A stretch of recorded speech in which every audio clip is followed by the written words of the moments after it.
கன்னியாகுமரி மாவட்டம் குளச்சல் சட்டமன்ற தொகுதிக்கு உட்பட்ட நெய்யூர் பேரூராட்சி மேற்கு சானல் தெரு பகுதியில் பொது இடத்தை ஆக்கிரமிப்பு செய்த தனிநபரை கண்டித்து பொதுமக்கள் ஆலோசனைக் கூட்டம் நடத்தினர்.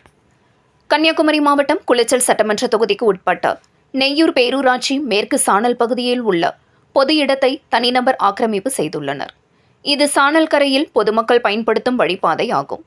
இந்த பாதையை ஆக்கிரமிப்பு செய்தவரிடமிருந்து மீண்டும் அதனை பொதுமக்கள் பயன்படுத்தும் வழிபாதையாக மாற்ற வேண்டும் என பொதுமக்கள் சார்பாக ஆலோசனைக் கூட்டம் நடைபெற்றது.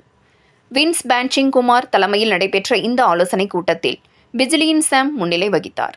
மேலும் இந்த கூட்டத்தில் சிறப்பு விருந்தினராக கன்னியாகுமரி மாவட்ட சிறுபான்மை கூட்டமைப்பு குருந்தன்கோடு வட்டார இணைச் செயலாளர் டாக்டர் ஜபராஜ் கலந்து கொண்டு சிறப்புரையாற்றினார். தொடர்ந்து நடைபெற்ற இந்த கூட்டத்தில் நெய்யூர் பால் சவேரியா பென்னட் அவரது மனைவி பெரிய நாட்டாட்சி மரபையொட்டி அவரது ஆன்மா சாந்தியடைய 1 நிமிடம் மௌன அஞ்சலி செலுத்தப்பட்டது. தொடர்ந்து நடைபெற்ற கூட்டத்தில் பொதுப்பணித்துறைக்கு 100 ஆண்டுகளாக சொந்தமான 33 லின்ஸ் பாதையை தனிநபர் ஆக்கிரமிப்பு செய்துள்ளார். இதனை அகற்ற உரிய நடவடிக்கை எடுக்க வேண்டும். இது தொடர்பாக நெய்யூர் பேரூராட்சி மன்றம், கிராம நிர்வாக அலுவலர், சார்பதிவாளர், வட்டாட்சியர், மாவட்ட ஆட்சியர் ஆகியோர்களிடம் மனு அளித்தும் இதுவரை எந்த நடவடிக்கையும் எடுக்கவில்லை. அரசு அதிகாரிகள் இது சம்பந்தமாக உரிய நடவடிக்கை எடுக்க வேண்டும் என தீர்மானம் நிறைவேற்றப்பட்டது.